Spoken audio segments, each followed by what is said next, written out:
number 1.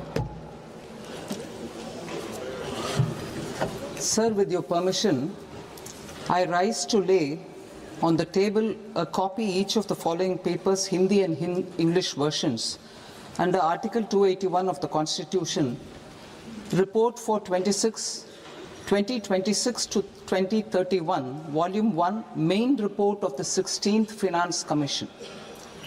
2. Report for 2026-2031, Volume 2, Annexures of the 16th Finance Commission. Number 3, explanatory memorandum as to the action taken on the recommendations contained in the above report.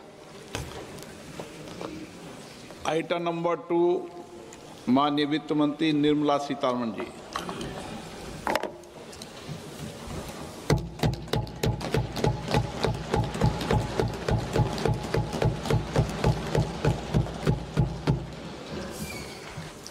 Honorable Speaker, sir, on the sacred occasion of Magh Purnima and the birth anniversary of Guru Ravidas, I present the budget for the year 2026-2027. Since we assumed office 12 years ago, India's economic trajectory has been marked by stability, fiscal discipline, sustained growth,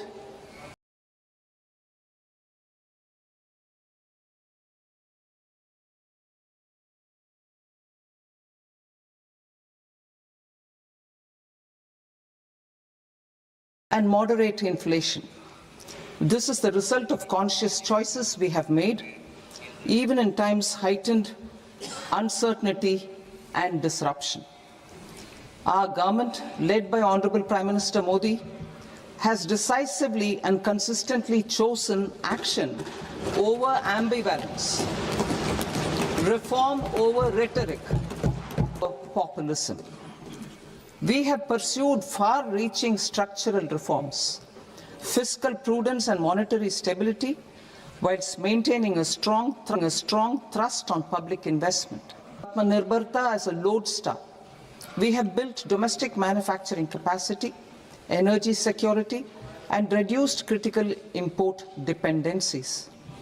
Simultaneously, we have ensured that citizens benefit from every action of the government, undertaking reforms to support employment generation, agricultural productivity, household purchasing power, and universal services to people.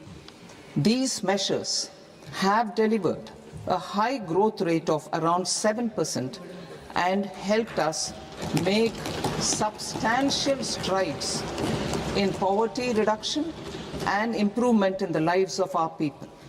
Today, we face an external environment in which trade and multilateralism are impaired and access to resources and supply chains are disrupted. New technologies are transforming production systems while sharply increasing demands on water, energy, and critical minerals. India will continue to take confident steps towards Vikasit Bharat, balancing ambition with inclusion. As a growing economy with expanding trade and capital needs, India must also remain deeply integrated with global markets, exporting more and attracting stable long-term investment. As I begin Part A, I want to express my gratitude to the people for standing firmly with us as we forge our way together towards becoming one of the largest economies of the world.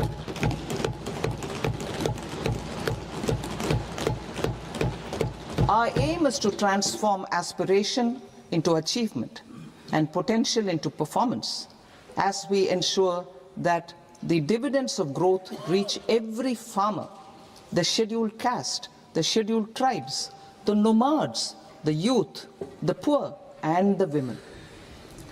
In Vikasit Bharat Young Leaders Dialogue 2026, several innovative ideas were shared with our Prime Minister, which have inspired many of the proposals, making this a unique Yuva Shakti-driven budget. Our government's sankalp is to focus on our poor, underprivileged, and the disadvantaged. To deliver on this sankalp, and given that this is the first budget prepared in Kartavya Bhavan, we are inspired by three Kartavya.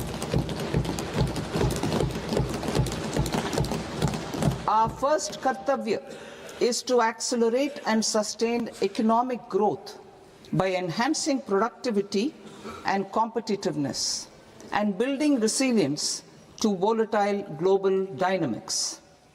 Our second Kartavya is to fulfill aspirations of our people and build their capacity, making them strong partners in India's path to prosperity.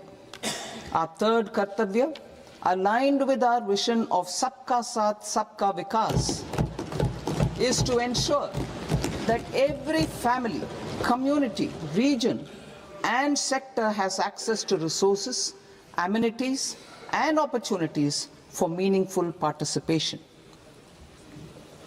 This threefold approach requires a supportive ecosystem. The first requirement is to sustain the momentum of structural reforms, continuous, adaptive, and forward-looking. Second, a robust and resilient financial sector is central to mobilizing savings, allocating capital efficiently, and managing risks. Third, cutting-edge technologies, including AI applications, can serve us as force multipliers for better governance. Reform Express. Our government has undertaken comprehensive reforms towards creating employment, boosting productivity, and accelerating growth. After the Prime Minister's announcement on Independence Day in 2025, over 350 reforms have been rolled out. This includes GST simplification, notification of labor codes, and rationalization of mandatory quality control orders. High-level committees have been formed, and in parallel, the central government is working with the state governments on deregulation and reducing compliance requirements. The Reform Express is well on its way and will maintain its momentum to help us fulfill our Kartavya. I now move to specific proposals. Under our first Kartavya, to accelerate and sustain economic growth, I propose interventions in 6 areas. 1. Scaling up manufacturing in 7 strategic and frontier sectors. 2. Rejuvenating legacy industrial sectors. 3. Creating champion MSMEs. 4. Delivering a powerful push for infrastructure. 5. Ensuring long-term security and stability. And 6. Developing city economic regions. Scaling up of manufacturing in 7 strategic and frontier sectors. Biopharma Shakti, meaning biopharma strategy for health advancement through knowledge, technology, and innovation. India's disease burden is observed to be shifting towards non-communicable diseases like diabetes, cancer, and autoimmune disorders. Biologic medicines are key to longevity and quality of life at affordable costs. To develop India as a global biopharma manufacturing hub,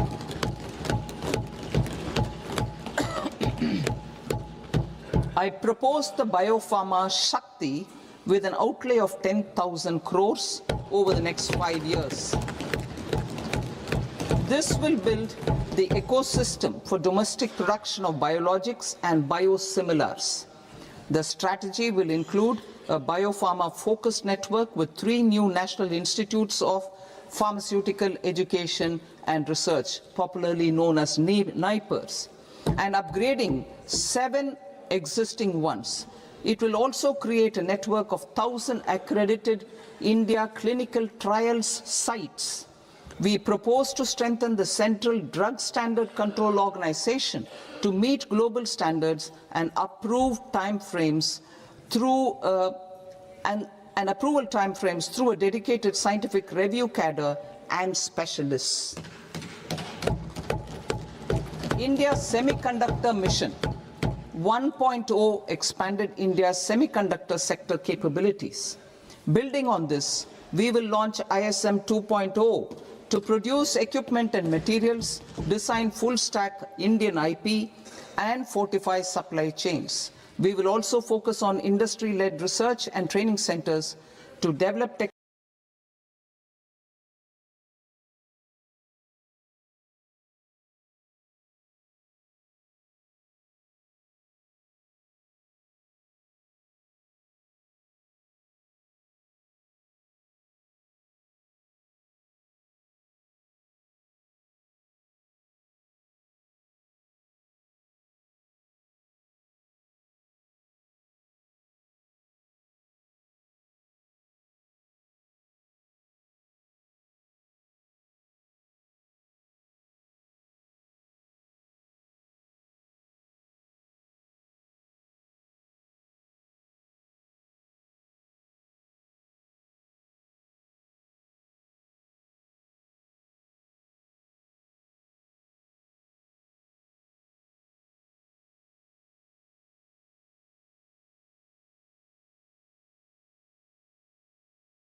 sectors.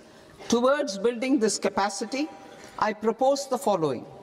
High-tech tool rooms will be established by central public sector enterprises at 2 locations as digitally enabled automated service bureaus that locally design, test, and manufacture high-precision components at scale and at lower cost.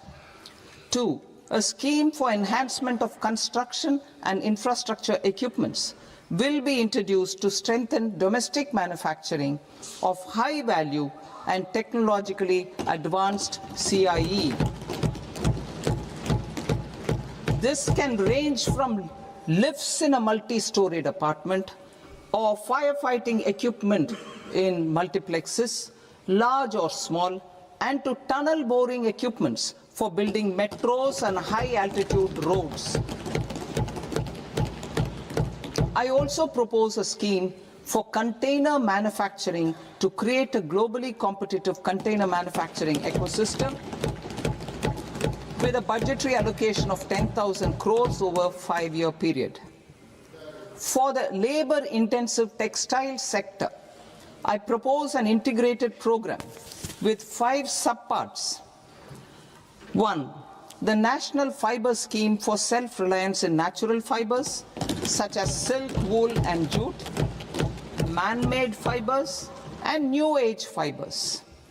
Textile expansion and employment scheme to modernize traditional clusters with capital support for machinery, technology upgradation, and common testing and certification centers. 3. The National Handloom and Handicraft Program to integrate and strengthen existing schemes and ensure targeted support for weavers and artisans. Tex Eco Initiative to promote globally competitive and sustainable textiles and apparels. Samarth 2.0 to modernize the upgrade the textile skilling ecosystem through collaboration with industry and academic institutions. Further, I propose to set up a mega textile parks in challenge mode. They can also focus on bringing value addition to technical textiles. I propose to launch the Mahatma Gandhi Gram Swaraj initiative to strengthen khadi, handloom, and handicrafts. This will help in global market linkage and branding. It will streamline and support training, skilling, quality of process, and production. This will benefit our weavers, village industries, One District, One Product ODOP initiative, and also our rural youth. India has the potential to emerge as a global hub for high-quality, affordable sports goods. I propose a dedicated initiative for sports goods that will promote manufacturing, research, and innovation in equipment design, as well as material sciences. Rejuvenation of legacy industrial clusters. I propose to introduce a scheme to revive 200 legacy industrial clusters to improve their cost competitiveness and efficiency through infrastructure and technology upgradation. Creating champion SMEs and supporting micro enterprises. Recognizing MSMEs as a vital engine of growth, I propose a 3-pronged approach to help them grow as champions. Equity support. I propose to introduce a dedicated 10,000 crores SME growth fund to create future champions, incentivizing enterprises based on select criteria.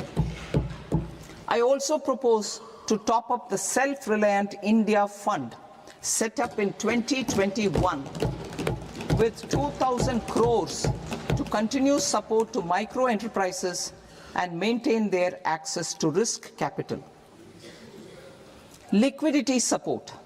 With TREADS, more than 7 lakh crore has been made available to MSMEs. To leverage its full potential, I propose 4 measures. 1. Mandate TREDS as the transaction settlement platform for all purchases from MSMEs by CPSEs, serving as a benchmark for other corporates. 2. Introduce a credit guarantee support mechanism through CGT-MSE for invoice discounting on TREDS platform. 3. Link GEM with TREDS for sharing information with financiers about government purchases from MSMEs, encouraging cheaper and quicker financing. 4. Introduce TREDS receivables as asset-backed securities, helping develop a secondary market, enhancing liquidity and settlement of transactions. Professional support. Government will facilitate professional institutions such as the ICAI, ICSI, ICMAI to design short-term modular courses and practical tools to develop a cadre of corporate mitras, especially in Tier 2 and Tier 3 towns. These accredited para-professionals will help MSMEs meet compliance requirements at affordable costs. Infrastructure. During this past decade, our government has undertaken several initiatives for large-scale enhancement of public infrastructure, including through new financing instruments such as Infrastructure Investment Trust (InvITs) and Real Estate Investment Trust (REITs), and institutions like NIIF and NABFID. We shall continue to focus on developing infrastructure in cities with over 5 lakh population, that is Tier 2, Tier 3 cities, which have expanded to become growth centers. Public capital expenditure has increased manifold from 2 lakh crore in 2014-15 to an allocation of 11.2 lakh crore in BE 25-26. In this coming year, that is financial year 2026-27, I propose to increase it to 12.2 lakh crores to continue the momentum. To strengthen the confidence of private developers regarding risks during infrastructure development and construction phase, I propose to set up an infrastructure risk guarantee fund to provide prudentially calibrated partial credit guarantee to lenders.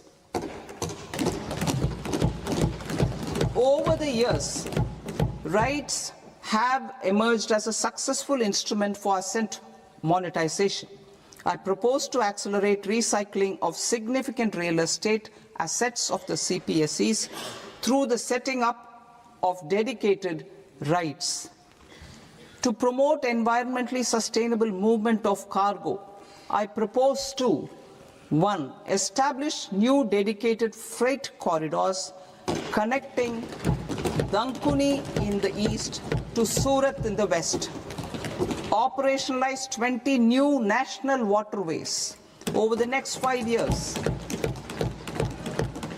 starting with National Waterways 5 in Orissa to connect mineral-rich areas of Talcher and Angul and industrial centers like Kalinga Nagar to the ports of Paradeep and Dhamra. Training institutes will be set up as regional centers of excellence for development of required manpower for these waterways. This will benefit youth in the entire stretch of the waterways to train and acquire skills. Further, a ship repair ecosystem catering to inland waterways will also be set up at Varanasi and Patna. And C, launch a coastal cargo promotion scheme for incentivizing a modal shift from rail to road to increase the share of inland waterways and coastal shipping from 6% to 12% by 2047. To enhance last mile and remote connectivity and promote tourism, I propose to give incentives to indigenize manufacturing of seaplanes. A seaplane VGF scheme will be also introduced to provide support for operations. Carbon capture, utilization and storage. Aligning with the roadmap launched in December 2025, the carbon capture, utilization and storage technologies at scale will achieve higher readiness and an end-use application across 5 industrial sectors, including power, steel, cement, refineries, and chemicals. An outlay of 20,000 crore is proposed over the next 5 years for this purpose. City economic regions. Cities are India's engines of growth, innovation, and opportunities. We shall now focus on Tier 2, Tier 3 cities, and even temple towns, which need modern infrastructure and basic amenities. This budget aims to further amplify the potential of cities to deliver the economic power of agglomerations by mapping city economic regions based on their specific growth drivers. An allocation of 5,000 crore per CER over 5 years is proposed for implementing their plans through a challenge mode with a reform-cum-result-based financing mechanism. In order to promote environmentally sustainable passenger systems, we will develop 7 high-speed rail corridors between cities as growth connectors, namely Mumbai to Pune, Pune to Hyderabad, Hyderabad to Bengaluru, Hyderabad to Chennai, Chennai to Bengaluru, Delhi to Varanasi, Varanasi to Siliguri.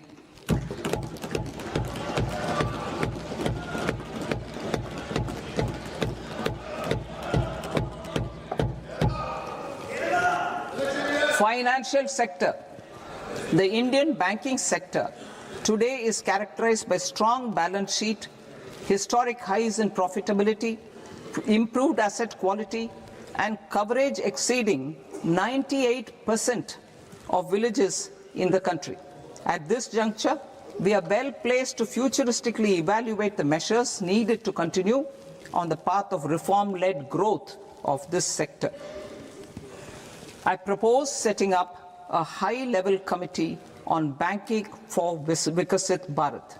High-level committee on banking for Vikasit Bharat to comprehensively review the sector and align it with India's next phase of growth, while safeguarding financial stability, inclusion, and consumer protection.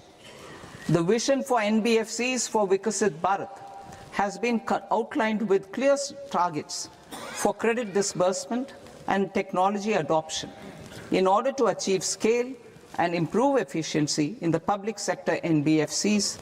As a first step, it is proposed to restructure the Power Finance Corporation and Rural Electrification Corporation. I propose a comprehensive review of the foreign exchange management non-debt instruments rules to create a more contemporary, user-friendly framework for foreign investments consistent with India's evolving economic priorities. Corporate bond market. I propose to introduce a market-making framework, access to funds and derivatives on corporate bond indices. I also propose to introduce total return swaps on corporate bonds. Municipal bonds. To encourage the issuance of municipal bonds of higher value by larger cities, I propose an incentive of 100 crore rupees for a single bond issuance. 100 crore rupees for a single bond issuance of more than 1,000 crore The current scheme under Amrit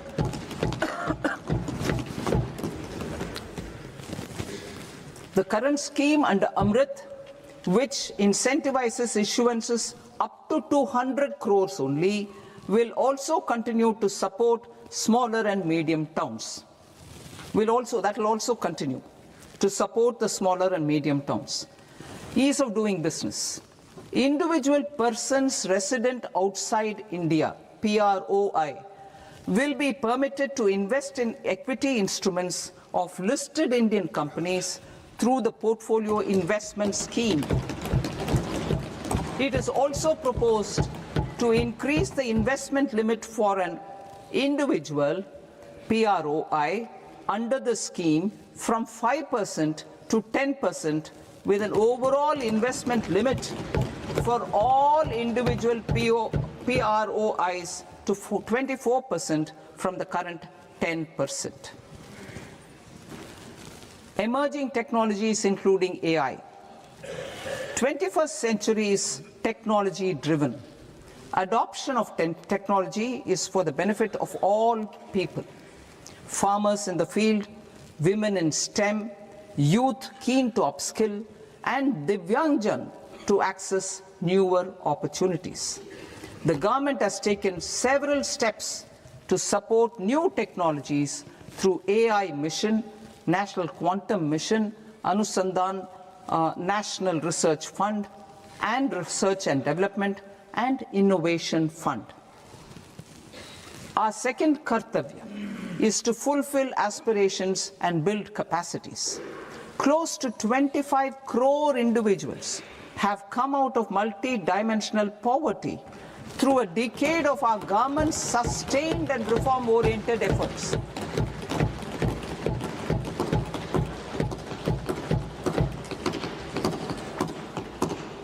Our government has therefore decided to place a renewed emphasis on the service sector to provide a pathway to fulfilling aspirations of a youthful India with the following measures. I propose to set up a high-powered education to employment and enterprises standing committee to recommend measures that focus on services sector as a core driver of Vikasit Bharat. This will make us a global leader in services with a 10% global share by 2047.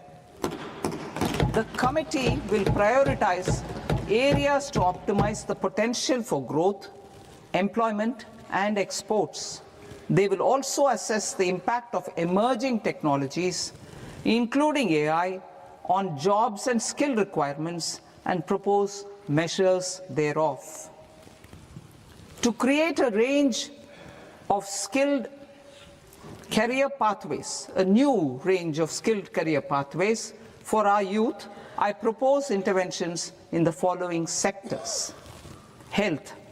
Existing institutions for allied health professionals will be upgraded and new AHP institutions established in private and government sectors. This will cover 10 selected disciplines, including optometry, radiology, anesthesia, OT technology, applied psychology, and behavioral health, and add 1 lakh AHPs over the next 5 years. A strong care system covering geriatric and allied care services will be built.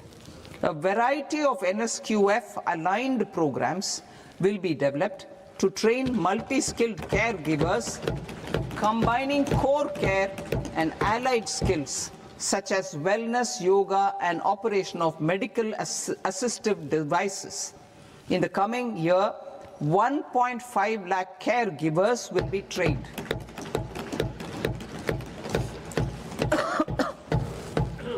Hubs for medical value tourism. To promote India as a hub for medical tourism services, I propose to launch a scheme to support states in establishing 5 regional medical hubs in partnership with the private sector.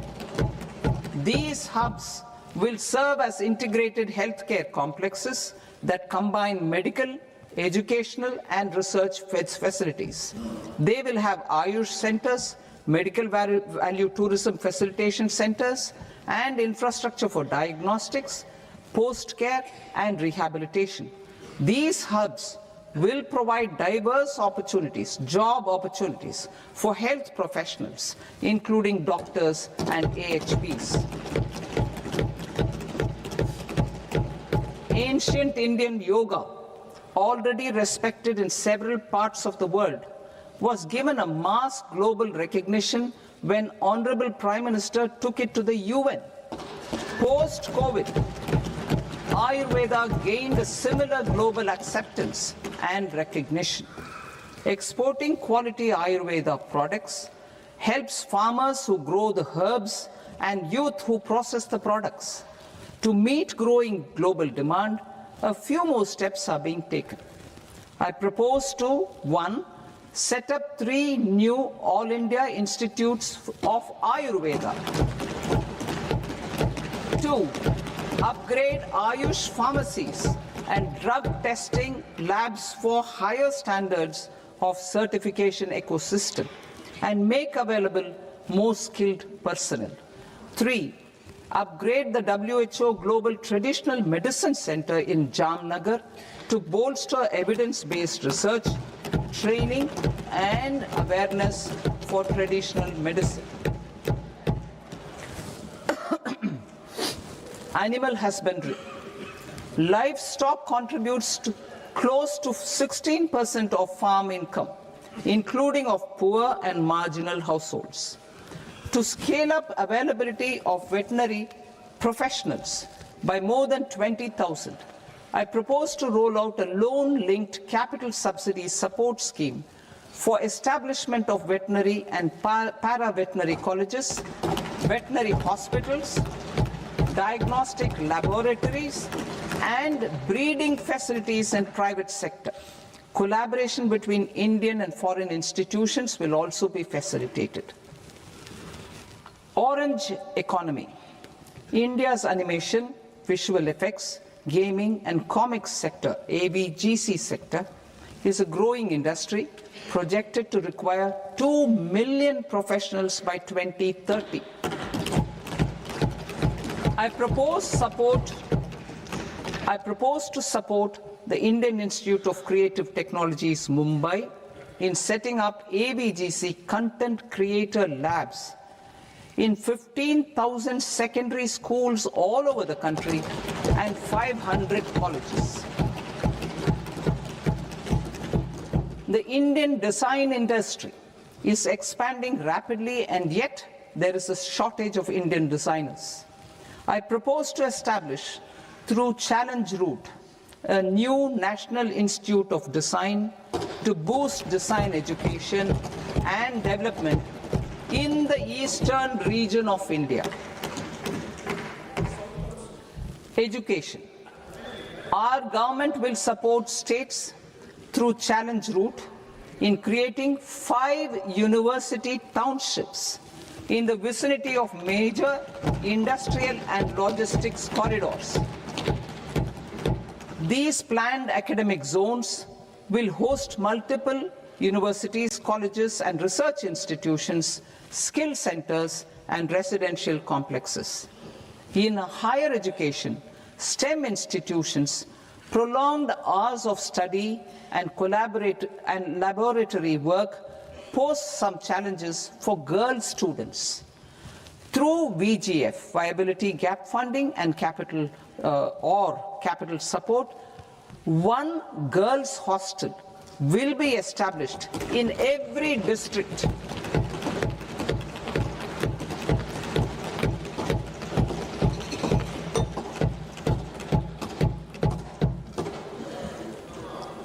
To promote astrophysics and astronomy via immersive experiences, 4 telescope infrastructure facilities will be set up or upgraded.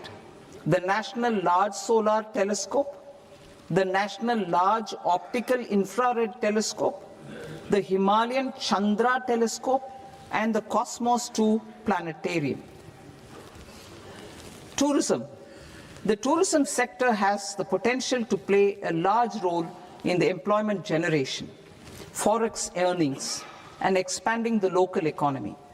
I propose to set up a National Institute of Hospitality by upgrading the existing National Council for Hotel Management and Catering Technology. It will function as a bridge between academia, industry, and government. I also propose a pilot scheme for upskilling 10,000 guides in 20 iconic tourist sites through a standardized, high-quality, 12-week training course in hybrid mode in collaboration with the Indian Institute of Management. A national destination digital knowledge grid will be established to digitally document all places of significance, cultural, spiritual, and heritage. This initiative will create a new ecosystem of jobs for local researchers, historians, content creators, and technology partners. India has the potential and opportunity to offer world-class trekking and hiking experience. We will develop ecologically sustainable mountain trails in Himachal Pradesh, Uttarakhand, and Jammu Kashmir.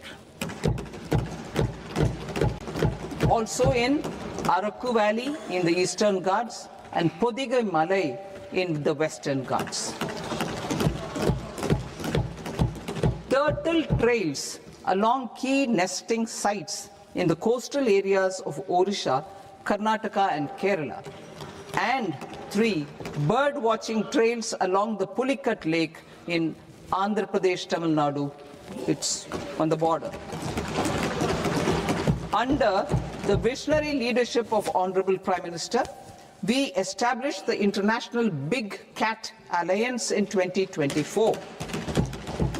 This year, India is hosting the first ever Global Big Cat Summit, where heads of governments and ministers from 95 range countries will deliberate on collective strategies for conservation. Heritage and culture tourism. I propose to develop 15 archaeological sites, including Lothal, Dolavira, Rakhi Gadi, Adichanallur, Saranath, Hastinapur, and Leh Palace into vibrant experiential cultural destinations. Excavated landscapes will be open to the public through curated walkways. Immersive storytelling skills and technologies will be introduced to help conservation labs, interpretation centers, and guides. The sports sector provides multiple means of employment, skilling, and job opportunities. Taking forward the systematic nurturing of sports talent, which is set in motion through the Khelo India program earlier, I propose to launch a Khelo India mission to transform the sports sector over the next decade. The mission will facilitate an integrated talent development pathway supported by training centers, which are foundational, intermediate, and elite levels. B, systematic development of coaches and support staff. C, integration of sports science and technology. D, competitions and leagues to promote sports culture and provide platforms. And E, development of sports infrastructure for training and competition. Our third Kartavya aligns with our vision of Sabka Saath, Sabka Vikas towards Vikasit Bharat. This requires targeted efforts for 1, increasing farmer incomes through productivity enhancement and entrepreneurship, with special attention to small and marginal farmers. B, empowering Divyangjan through access to livelihood opportunities, training, and high-quality assistive devices. C, empowering the vulnerable to access mental health and trauma care. D, focus on the Purvodaya states and the Northeast region to accelerate development and employment opportunities. Fisheries. We will undertake initiatives for integrated development of 500 reservoirs and Amrit Sarovars. 2, strengthen the fisheries value chain in coastal areas and enable market linkages involving startups and women-led groups together with fish farmer producer organizations. Animal husbandry. To provide quality employment opportunities in rural and peri-urban areas, we will support the animal husbandry sector in entrepreneurship development through A, credit-linked subsidy program, B, scaling up and modernization of livestock enterprises, C, enhanced creation of livestock, dairy, and poultry enhanced creation of livestock, dairy, and poultry-focused integrated value chains, and D, encourage creation of livestock farmer-producer organizations. High-value agriculture. To diversify farm outputs, increase productivity, enhance farmers' incomes, and create new employment opportunities, we will support high-value crops such as coconut, sandalwood, cocoa, cashew in the coastal areas, agar trees in Northeast, and nuts such as almonds, walnuts, and pine nuts in our hilly regions. These, all of them, will be supported. India is the world's largest producer of coconuts. About 30 million people, including nearly 10 million farmers, depend on coconuts for their livelihood. To further enhance competitiveness in coconut production, I propose a coconut promotion scheme to increase production and enhance productivity through various interventions, including replacing and non-productive trees with new saplings or plants or varieties in major coconut growing states.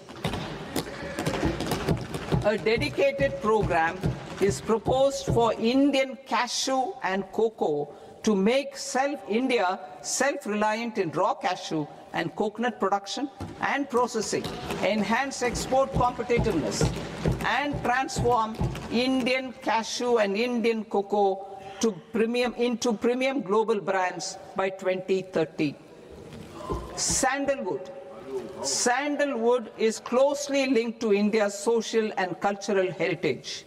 Our government will partner with state governments to promote focused cultivation and post-harvest processing to restore the glory of the Indian sandalwood ecosystem, to rejuvenate old, low-yielding orchards, and expand high-density cultivation of walnuts, almonds, and pine nuts. We will support a dedicated program to enhance farmer incomes and in bringing value addition by engaging youth.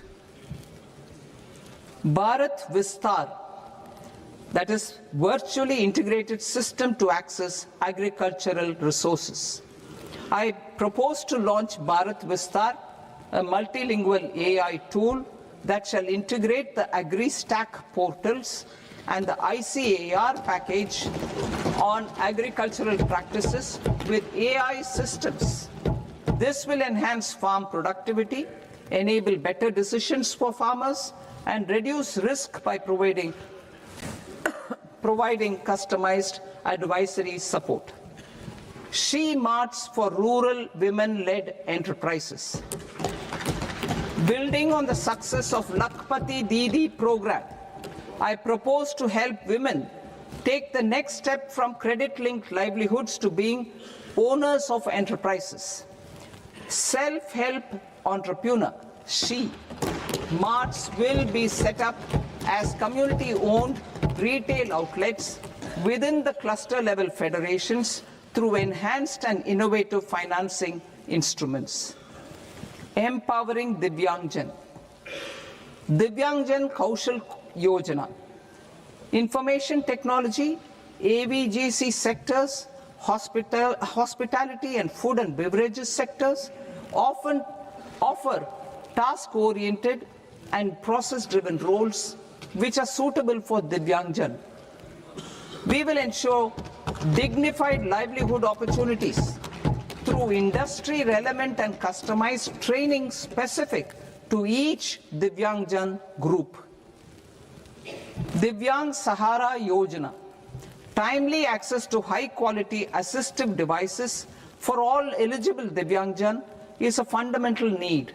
I propose to 1. Support the Artificial Limbs Manufacturing Corporation of India, ALIMCO, to set up and to scale up production of assistive devices, invest in R&D and AI integration, strengthen PM Divyasha Kendras, and support setting up of assistive technology marts as modern retail style centers where Divyangjan and senior citizens can see, try and purchase assistive products. Reaffirming our commitment to mental health and trauma care. There are no national institutes for mental health care in North India. We will therefore set up a NIMHANS 2 and also upgrade national mental health institutes in Ranchi and in Tezpur as regional apex institutions. Emergencies expose families, particularly the poor and vulnerable, to unexpected expenditure.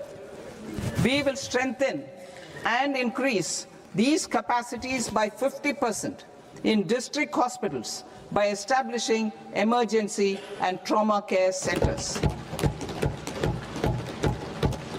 Focus on Purvodaya states and northeastern regions. Purvodaya. I propose the development of an integrated East Coast industrial corridor with a well-connected node at Durgapur, creation of 5 tourism destinations in 5 Purvodaya states, and the provision of 4,000 e-buses. Buddhist sites in northeastern region. The northeastern region is a civilizational confluence of Theravada and Mahayana or Vajrayana traditions. I propose to launch a scheme for development of Buddhist circuits in Arunachal Pradesh, Sikkim, Assam, Manipur, Mizoram, and Tripura. The scheme will cover preservation of temples and monasteries, pilgrimage interpretation centers, connectivity, and pilgrim amenities. 16th Finance Commission. On 17th November 2025, the 16th Finance Commission submitted its report to the President. As mandated under Article 281 of the Constitution, the government is to lay the report along with the explanatory memorandum on the action taken report on the recommendations of the Commission in Parliament, which, Sir, Honourable Speaker, you've allowed me to do at the commencement of this session. The government has accepted the recommendation of the Commission to retain the vertical share of devolution at 41%. As recommended by the Commission, I have provided 1.4 lakh crores of rupees to the states for the year 2026-2027 as Finance Commission grants. These include rural and urban local body and disaster management grants. Fiscal consolidation. Government has been delivering on our fiscal commitments consistently without compromising on social needs.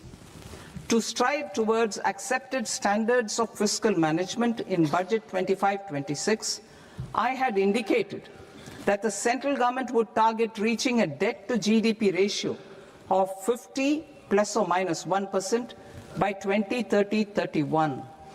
In line with this, the debt to GDP ratio is estimated to be 55.6% of GDP in BE 26-27, compared to 56.1% of GDP in RE 25-26. A declining debt to GDP ratio will gradually free up resources for priority sector lending and expenditure by reducing the outgo on interest payments. One of the main operational instruments for debt targeting is the fiscal deficit. I am happy to inform this august House that I fulfilled my commitment made in 2021-2022 to reduce fiscal deficit below 4.5% of GDP by 25-26. In RE 25-26, the fiscal deficit has been estimated at par with BE of 2025-26 at 4.4% of GDP.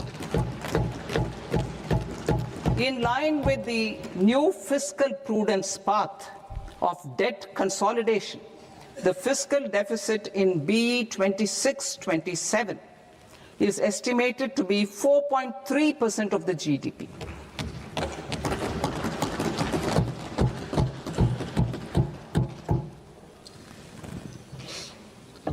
The revised estimates of the non-debt receipts are 34 lakh crore rupees, of which the centre's net tax receipts are 26.7 lakh crore. The revised estimate of the total expenditure is 49.6 lakh crore rupees, of which the capital expenditure is about 11 lakh crores. Budget estimates 2026 to 2027. Coming to 26-27, the non-debt receipts and the total expenditure are estimated as 36.5 lakh crore and 53.5 lakh crore respectively. The centre's net tax receipts are estimated at 28.7 lakh crore rupees.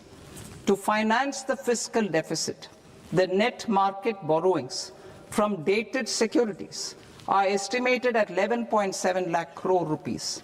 The balance financing is expected to come from small savings and other sources.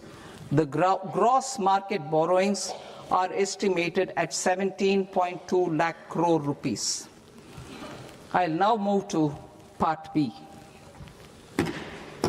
Part B, direct taxes.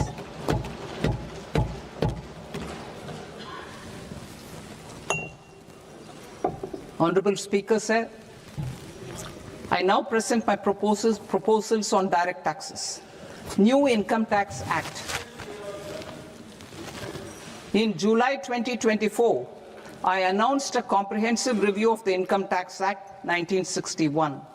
This was completed in a record time, and the Income Tax Act 2025 will come into effect from 1st April 2026. The simplified income tax rules and forms will be notified shortly, giving adequate time to taxpayers to acquaint themselves with its requirements. The forms have been redesigned such that ordinary citizens can comply without difficulty. Ease of living. I propose that any interest awarded by the Motor Accident Claims Tribunal to a natural person will be exempt from income tax, and any TDS on this account will be done away with. I propose to reduce TCS rate on the sale of overseas tour program package from the current 5% and 20% to 2% without any stipulation of amount. I propose to reduce TCS rate for pursuing education and for medical purposes under the Liberalized Remittance Scheme, popularly known as LRS, from 5% to 2%. Supply of manpower services is proposed to be specifically brought within the ambit of payment to contractors for the purpose of TDS to avoid ambiguity. Thus, TDS on these services will be at the rate of either 1% or 2% only. I propose a scheme for small taxpayers, wherein a rule-based automated process will enable obtaining a lower or nil deduction certificate instead of filing an application with the assessing officer. For the ease of taxpayer holding securities in multiple companies, I propose to enable depositories to accept Form 15G or Form 15H from the investor and provide it directly to various relevant companies. I propose to extend time available for revising returns from 31st December to up to 31st March with the payment of a nominal fee. I also propose to stagger the timeline for filing of tax returns. Individuals with ITR 1 and ITR 2 returns will continue to file till 31st July, and non-audit business cases or trusts are proposed to be allowed time till 31st August. TDS on sale of immovable property by a non-resident is proposed to be deducted and deposited through resident buyers and his or her PAN-based challan instead of requiring a TAN, which is a temporary accounting number. To address practical issues of small taxpayers like students, young professionals, tech employees, relocated NRIs, and such others, I propose to introduce a one-time 6-month foreign asset disclosure scheme for these taxpayers to disclose income or assets below a certain size. This scheme would be applicable for two categories of taxpayers, namely, A, who did not disclose their overseas income or assets, and B, who disclosed their overseas income and or paid due tax but could not declare the asset acquired. For category A, the limit of undisclosed income or asset is proposed to be up to 1 crore rupees. They need to pay 30% of fair market value of asset or 30% of undisclosed income as tax and 30% as additional income tax in lieu of penalty, and would thereby get immunity from prosecution. For category B, asset value is proposed to be up to 5 crore rupees. Here, immunity from both penalty and prosecution will be available with a payment of fee of 1 lakh rupees. Rationalizing penalty and prosecution. Multiplicity of proceedings are hindrance to the ease of doing business. I propose to integrate assessment and penalty proceedings by way of a common order for both. There will be no interest liability on the taxpayer on the penalty amount for the period of appeal before the first appellate authority, irrespective of the outcome of appeal process. Further,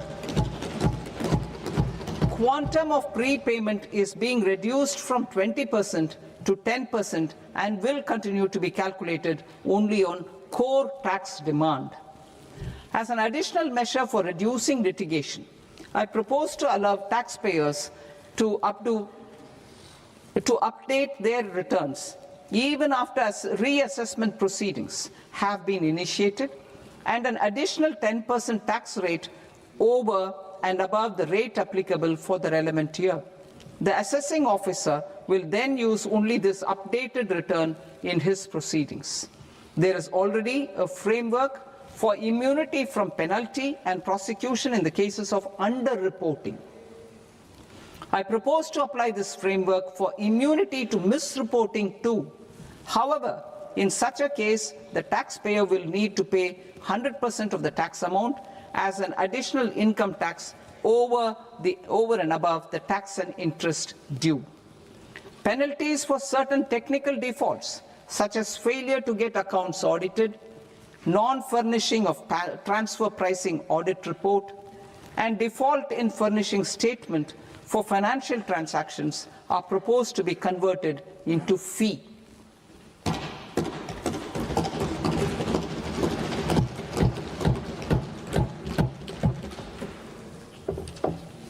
propose to rationalize prosecution framework under Income Tax Act while maintaining a careful balance for deterrence in some serious offence. Non-production of books of account and documents and requirement of TDS payment where payment is made in kind are being decriminalized. Further, minor offences will attract fine only.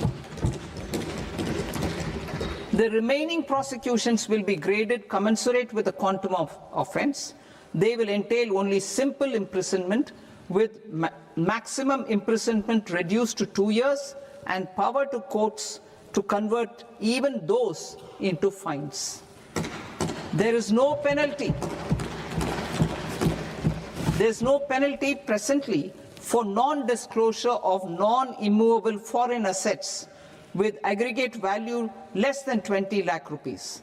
I propose to also provide them with immunity from prosecution with retrospective effect from 1/10/2024.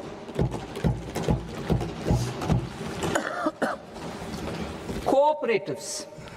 Deduction is already allowed to a primary cooperative society engaged in supplying milk, oilseeds, fruits or vegetables raised or grown by its members.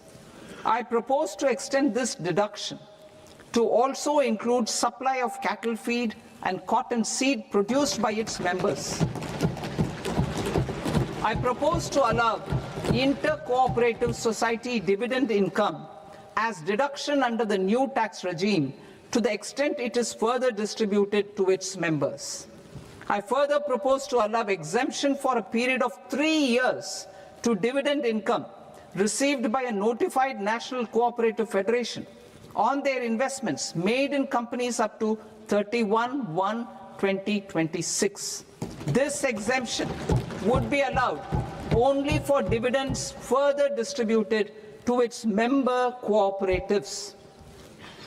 Supporting IT sector as India's growth engine. India is a global leader in software development services, IT-enabled services, knowledge process outsourcing services, and contract R&D services relating to software development. These businesses and their segments are quite interconnected with each other. All these services are proposed to be clubbed under a single category of information technology services with a common safe harbor margin of 15.5% applicable to all. The threshold for availing safe harbor for IT services is being enhanced substantially from 300 crore rupees to 2,000 crore rupees. Safe harbor for IT services shall be approved by an automated rule-driven process without any need for tax officer to examine and accept the application. Once applied by an IT services company, the same safe harbor can be continued for a period of 5 years at a stretch at its choice. For IT services companies who want to conclude advanced pricing agreement, APA, I propose to fast-track unilateral APA process for IT services and endeavor to conclude it within a period of 2 years. The period of 2 years can be extended by a further period of 6 months on taxpayers' request. I propose to extend the facility of modified returns available to the entity entering APA to its associated entities also. Attracting global business and investment. Recognizing the need to enable critical infrastructure and boost investment in data centers, I propose to provide tax holiday till 2047 to any foreign company that provides cloud services to customers globally by using data center services from India. It will, however, need to provide services to Indian customers through an Indian reseller entity. I also propose to provide a safe harbor of 15% on cost in case the company providing data center services from India is a related entity. To harness the efficiency of just-in-time logistics For electronic manufacturing, I propose to provide safe harbor to non-residents for component warehousing in a bonded warehouse at a profit margin of 2% of the invoice value. The resultant tax of about 0.7% will be much lower than in competing jurisdictions. To provide fillip to toll manufacturing in India, I propose to provide exemption from income tax for 5 years to any non-resident who provides capital goods, equipment, or tooling to any toll manufacturer in a bonded zone. To encourage vast pool of global talent to work in India for a longer period of time, I propose to provide exemption to global, non-India sourced income of a non-resident expert for a stay period of 5 years under notified schemes. I propose to provide exemption from minimum alternate tax, the MAT, to all non-residents who pay tax on presumptive basis. Tax administration. I propose to constitute a joint committee of Ministry of Corporate Affairs and Central Board of Direct Taxes for incorporating the requirements of income computation and disclosure standards, the ICDS, in the Indian Accounting Standards, IND AS itself. Separate accounting requirement based on ICDS will be done away with from the tax year 27-28. To support Prime Minister Modi's vision of homegrown accounting and advisory firms to become global leaders, I propose to rationalize the definition of accountant for the purposes of safe harbor rules. Other tax proposals. Change in taxation of buyback was brought in to address the improper use of buyback route by promoters. In the interest of minority shareholders, I propose to tax buyback for all types of shareholders as capital gains. However, to disincentivize misuse of tax arbitrage, promoters will pay an additional buyback tax. This will make effective tax 22% for corporate promoters. For non-corporate promoters, the effective tax will be 30%.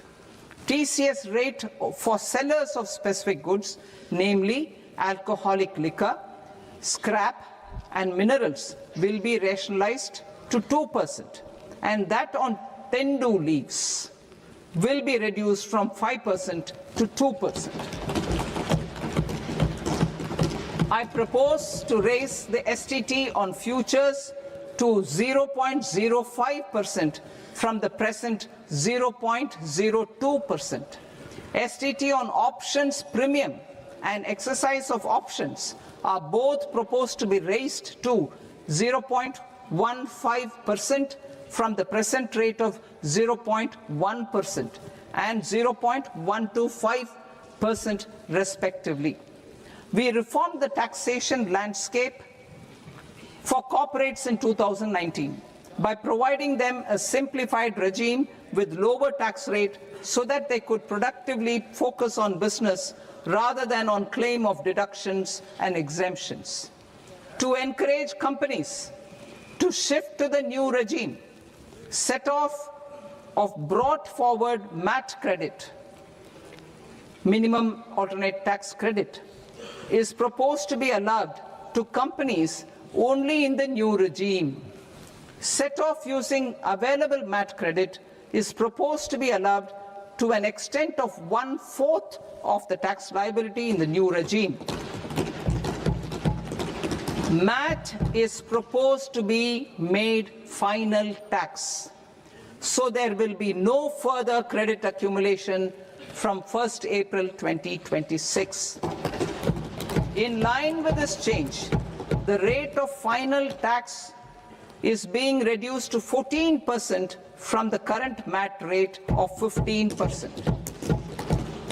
The brought forward MAT credit of taxpayers accumulated till 30th March 2026 will continue to be available to them for set-off as above. Indirect taxes. I shall now take a proposal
benefits related to indirect taxes. My proposals for customs and central excise aim to further simplify the tariff structure, support domestic manufacturing, promote export competitiveness, and correct inversion in duty. To continue weeding out long-continuing customs duty exemptions, I propose to remove certain exemptions on items which are being manufactured in India or where the imports are negligible. Similarly, to further simplify the process of ascertaining the rate of duty applicable on a particular item, I propose to incorporate certain effective rates in various customs notifications to the tariff schedule itself. I shall now take up sector-specific proposals. Promotion of exports of marine, leather, and textile products. I propose to increase the limit for duty-free imports of specified inputs used for processing seafoods for export from the current 1% to 3% of FOB value of the previous year's export turnover. I also propose to allow duty-free imports of specified inputs, which is currently available for exports of leather or synthetic footwear, to exports of shoe uppers as well. I propose to extend the time period for export of final product from the existing 6 months to 1 year for exporters of leather or textile garments, leather or synthetic footwear, and other leather products. Energy transition and security. I propose to extend the basic customs duty exemption given to capital goods used for manufacturing lithium-ion cells for batteries to those used for manufacturing lithium-ion cells for battery energy storage systems also. I propose to exempt basic customs duty on import of sodium antimonate for use in manufacture of solar glass. Nuclear power. I propose to extend the existing basic customs duty exemption on imports of goods required for nuclear power projects till the year 2035 and expand it for all nuclear plants irrespective of their capacity. Critical minerals. It is proposed to provide basic customs duty exemption to the import of capital goods required for the processing of critical minerals in India. Biogas blended CNG. I propose to exclude the entire value of biogas while calculating the central excise duty payable on biogas blended CNG. Civil and defense aviation. I propose to exempt basic customs duty on components and parts required for the manufacture of civilian training and other aircrafts. It is proposed to exempt basic customs duty on raw materials imported for the manufacture of parts of aircraft to be used in maintenance, repair, or overall requirements by units in the defense sector. Electronics.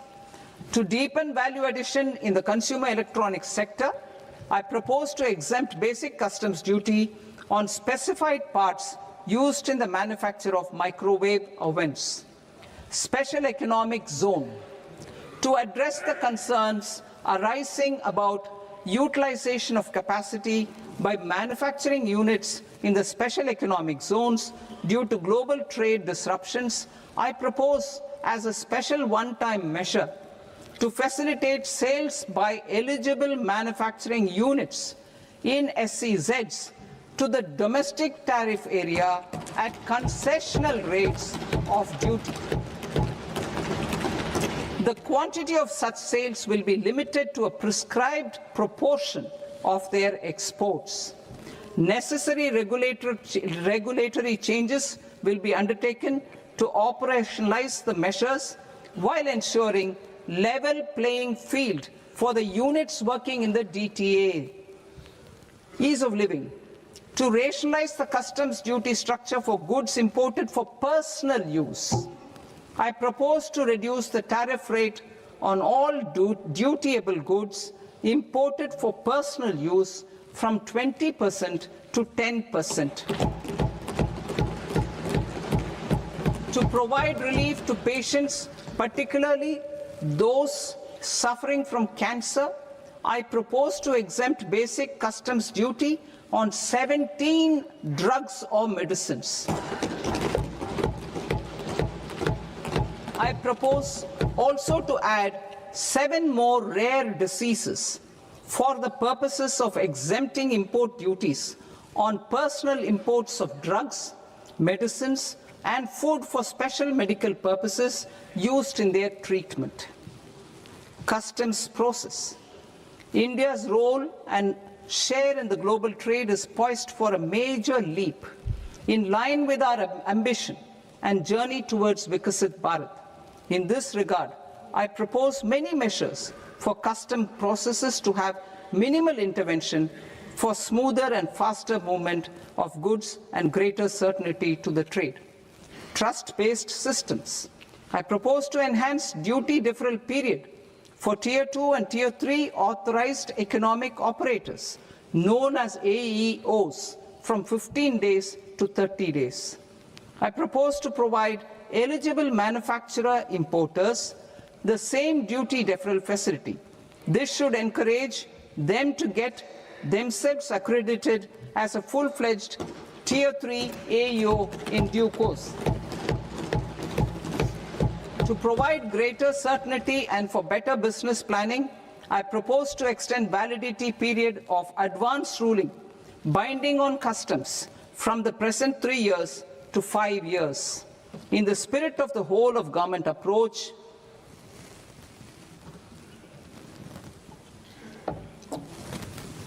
government agencies will be encouraged to leverage AEO accreditation for preferential treatment in clearing their cargo. Regular importers with trusted long-standing supply chains will be recognized in the risk system so that the need for verification of their cargo every time can be minimized. Export cargo using electronic sealing. Export cargo using electronic sealing will be provided through clearance from the factory premises to the ship. For import of goods not needing any compliance, filing of bill of entry by a trusted importer and arrival of goods will automatically notify customs for completing their clearance formalities. This will enable goods to be released immediately on arrival. The customs warehouse framework will be transformed into a warehouse operator-centric system with a self-declarations, electronic tracking, and risk-based audit.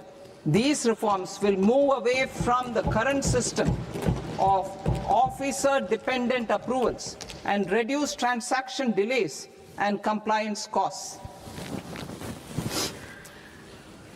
Ease of doing business. Approvals required for cargo clearance from various government agencies will be seamlessly processed through a single and interconnected digital window by the end of the financial year.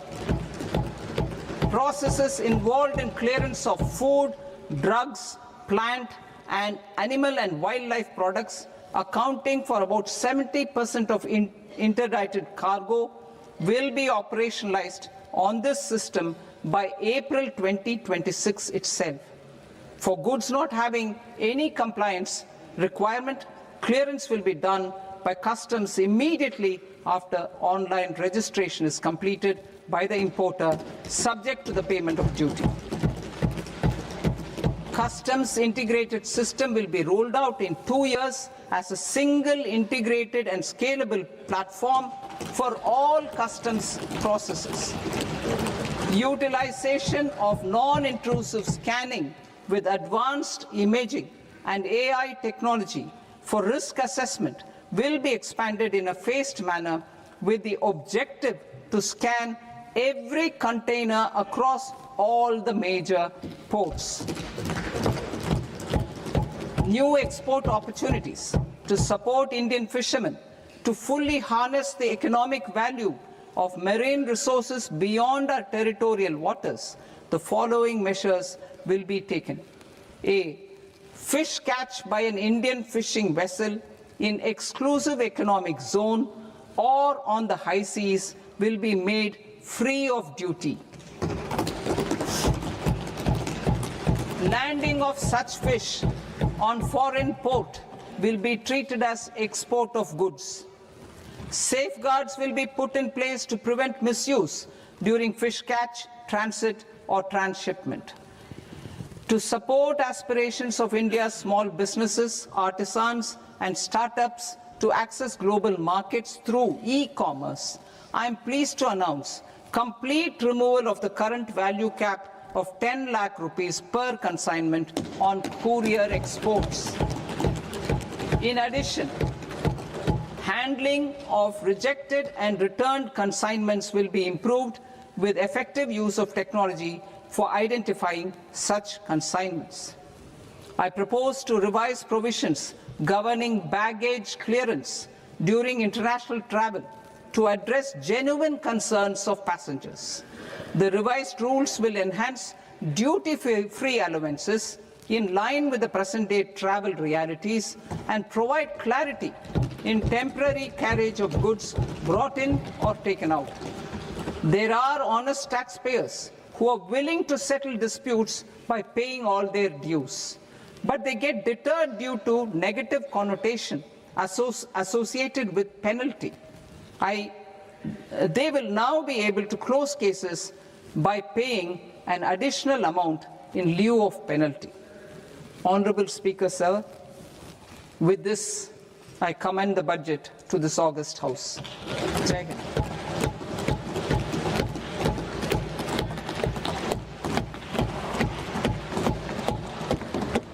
One and a half hours.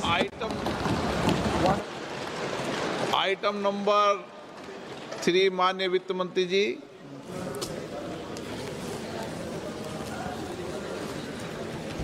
Item number 2, sir. 3. Sir, with your permission, I rise to lay on the table of the following statements under Section 3, 1 of the Fiscal Responsibility and Budget Management Act of 2003. Medium-term fiscal policy, fiscal policy strategy statement, and macroeconomic framework statement.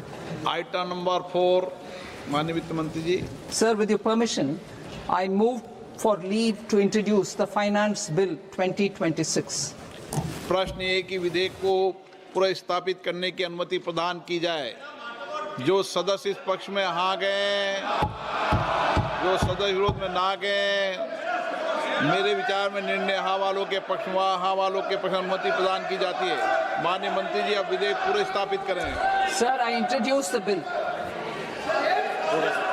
माननीय सदस्यगण, आपको सूचित किया जाता है कि माननीय वित्त मंत्री जी के बजट भाषण की कॉपी पब्लिकेशन काउंटर पर ली जाती है। बजट भाषण और बजट से संबंधित दस्तावेज आपके मोबाइल फोन और मेंबर पोर्टल्स पर ही उपलब्ध है।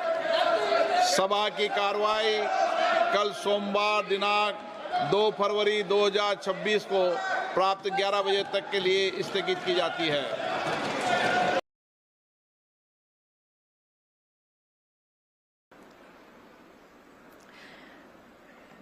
Once again, for our international delegates, there are interpretation devices which are right in front of your seats on the tables. You're requested to be kindly using the interpretation devices. The channels have already spelled out the first address as we have of the Honourable Prime Minister addressing us in the inaugural session. That's going to be delivered in Hindi. And we have channel 2 for Hindi, channel 1 for English.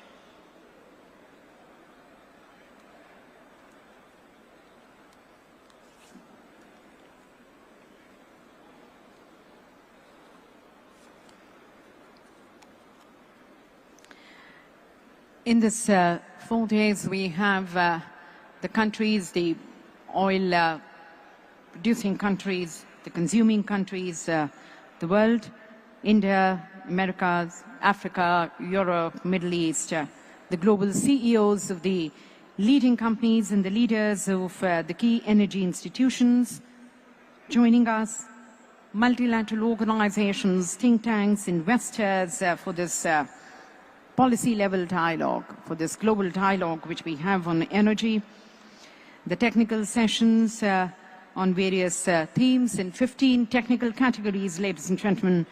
We cover artificial intelligence, digital transformation, hydrocarbons, hydrogen, biofuels, carbon capture, clean cooking, future mobility, LNG, power systems, refining and petrochemicals, utilities, and grid infrastructure. These are some of the topics which we are going to be covering in our technical sessions, wherein we have almost 250 plus technical experts across 45 technical sessions under the 15 technical categories. And the integration of the strategic conference and the technical conference brings in the global energy dialogue and the solutions on flow, the conversions of the dialogue being translated into vision, and the visions being translated into more actions and solutions.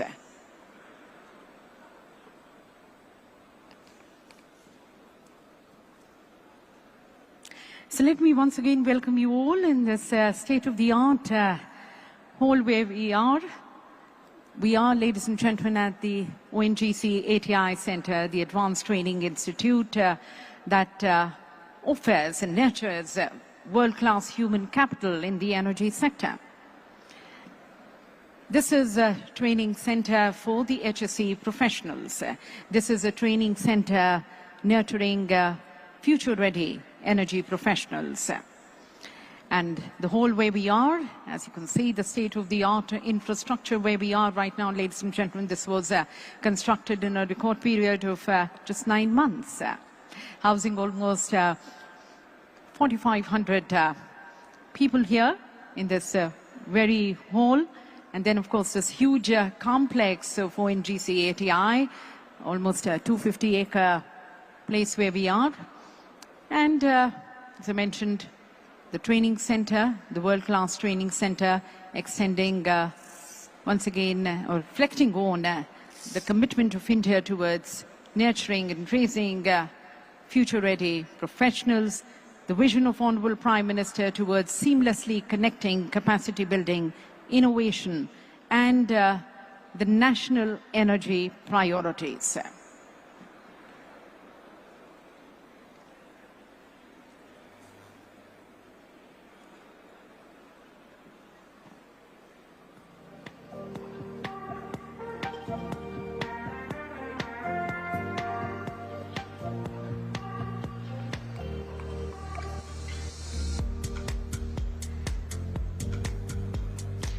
You are in the beautiful and very picturesque state of Goa.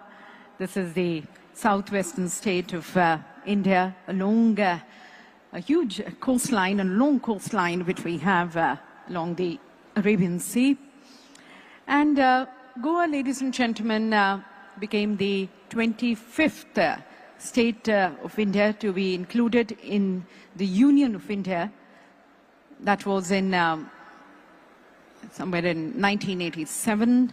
Before that, it has been a Portuguese colony. In fact, it got free from the colonization in 1987. Before that, it has been a Portuguese colony. In fact, it got free from the colonization of Portugal in 1961. Post that, it was a union territory, and then became, assumed the statehood and got included in the Union of India as the 25th state of India. And as towards casting its greener footprints, it is on its way towards aiming and achieving its target of 100% RE by 2050. Towards that, it has a clean energy roadmap already in place. It is moving ahead towards becoming also the EV capital of the world.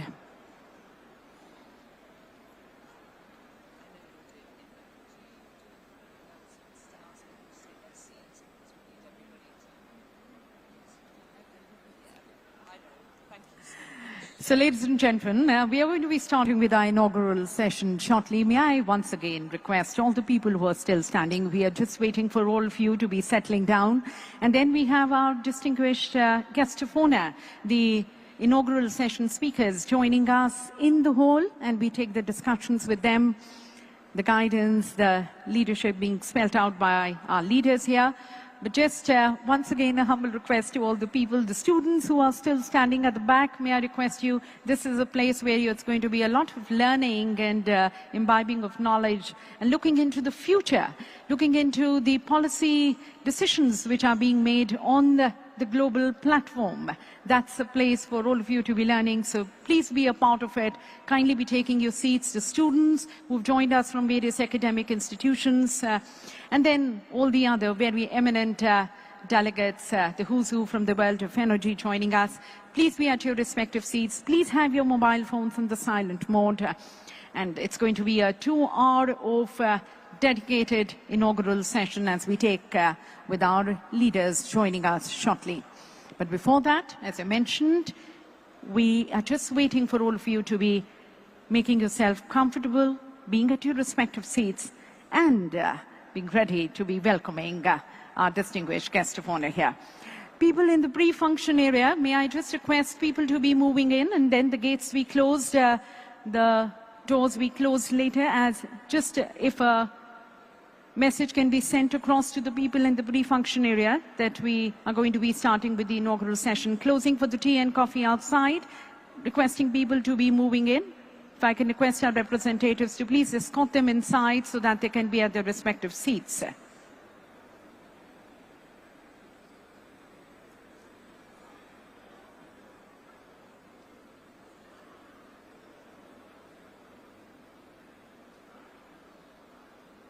We have the energy leaders, the captains of the industry, the policy makers, the decision takers from more than 120 plus countries of the world joining us, collaborating, partnering with India on this floor. This is a floor, ladies and gentlemen, where many deals are going to be made, partnerships forged, ideas converted into solutions, visions translated into actions with all of you. And that is where we once again humbly request you to be part of this extensive discussions and contribute towards our shared goals and responsibilities of shaping a secure, sustainable energy future. And towards that, once again request to be at your respective seats so that we are fully in for the inaugural session to be led and guided by our leaders who join us shortly and take the floor.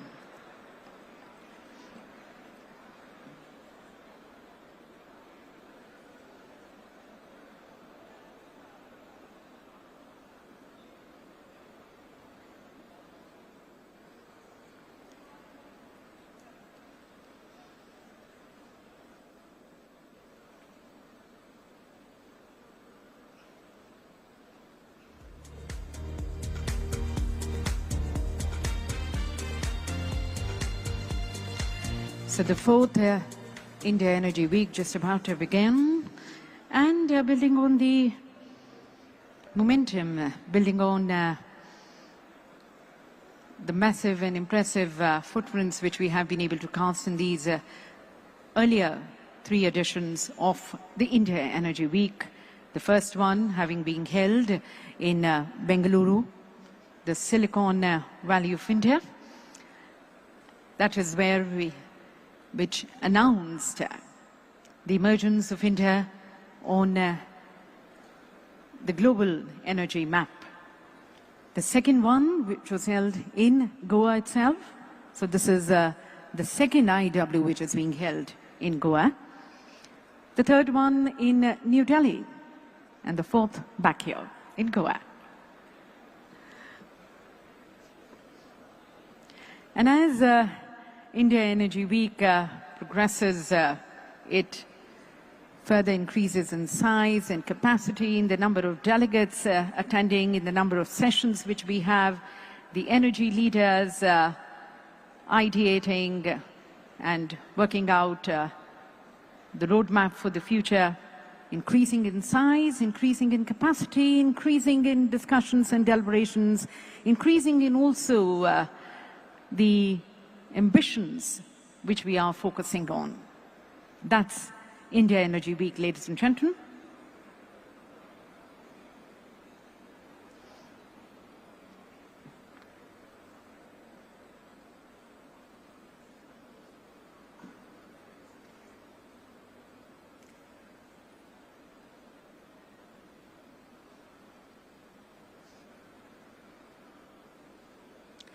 Once again, would like to just surprise the August gathering that as we close here the inaugural session, our leaders are going to be moving outside, escorted outside for a group photograph.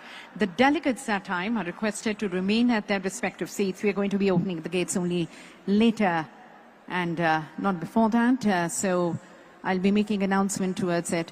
Ladies and gentlemen, we welcome Honorable Shri Shripad Yasso Naik Ji, the Honorable Minister of State, joining us, Honorable Minister of State for Petroleum and Natural Gas. Thank you, Honorable Minister, sir, for gracing the occasion, and we welcome him in the August gathering. We also have the other leaders and captains of the industry, the energy ministers of various countries who are going to be joining us, and with a huge delegation joining us as we further build these partnerships and collaborate with the countries of the world towards our very vision and mission, working under the leadership of Prime Minister Modi.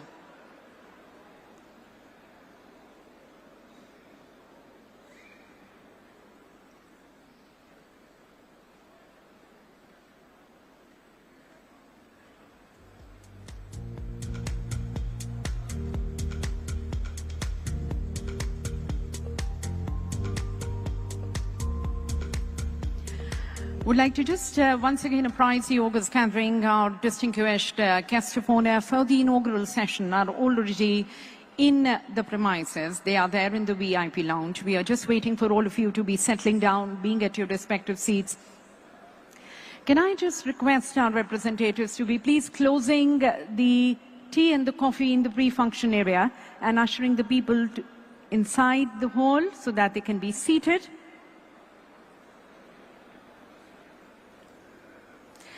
यहाँ पर उपस्थित सभी लोगों से सभी का स्वागत करते हुए मैं निवेदन करती हूं कि आप जल्द से जल्द अपना स्थान ग्रहण करें, अपने मोबाइल फोन्स को प्लीज साइलेंट मोड या मीटिंग मोड पर रखें। आप सभी से निवेदन अपने स्थान पर बैठे रहें और अब से थोड़ी देर में हम अपना उद्घाटन सत्र, अपना चौथा इंडिया एनर्जी वीक जो आरंभ करने जा रहे हैं उसका उद्घाटन सत्र शुरू करने जा रहे हैं। सभी से पुनः निवेदन कि आप अपने स्थान पर बैठ जाएं, अपना स्थान ग्रहण करें और अपने मोबाइल फोन्स को प्लीज साइलेंट मोड पर रखें। Ladies and gentlemen, the honorable ministers, the distinguished guests of honors of the inaugural session just joining us, please be at your respective seats. May I just request people who are still standing in front of the stage to be taking your seats.